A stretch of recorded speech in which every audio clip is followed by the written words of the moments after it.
प्रश्नावली 3.1 का 1 नंबर।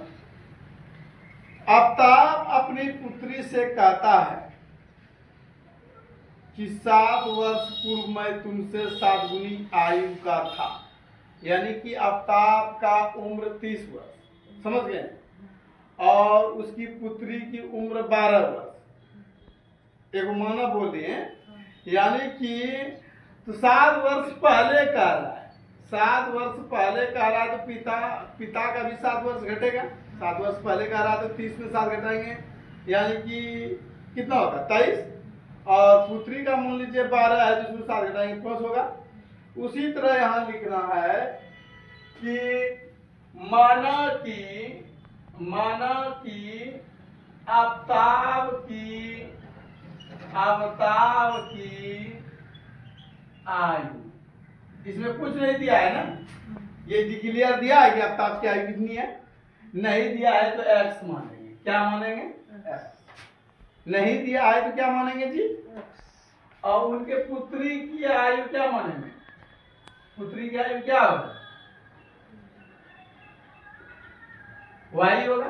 कुछ नहीं दिया है तो ये सिर्फ दिया है कि 7 वर्ष पूर्व मैं तुमसे 7 गुनी आयु का था। यानी पुत्री से कहती है पिता ने 7 वर्ष पहले 7 गुनी आयु का था, समझ गए? तो ये डिक्लेयर नहीं दिया कि आफ्ताब की उम्र कितना है और उनकी पुत्री की उम्र कितना है, नहीं दिया है, इसलिए एक्स और वाई मान लिया। कोई दिक्कत? इसलिए प्रश्न से हम जानते हैं कि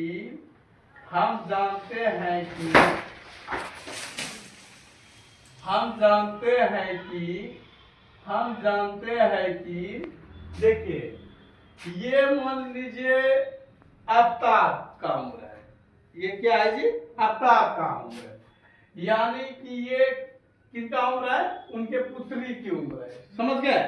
7 वर्ष पूर्व कह रहा है ना, 7 वर्ष पूर्व कह रहा है, तो पूर्व का मतलब क्या होता है जी?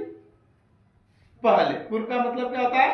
अगर पूर्व रहेगा, कितना वर्ष कह रहा है पूर्व? 7 वर्ष पूर्व। कितना वर्ष कह रहा है? 7 वर्ष पूर्व। इसलिए यानी कि पूर्व कहेगा तो इसमें भी घटाएंगे, इसका भी घटेगा, समझ गए? 7 वर्ष पूर्व यानी कि 7 वर्ष पहले उम्र घटवे न करेगा। चलिए, पूर्व कहेगा तो इसमें घटाएंगे, इसमें भी घटाएंगे। कितना गुना कर रहा है? 7 गुना आयु का, यानी कि 7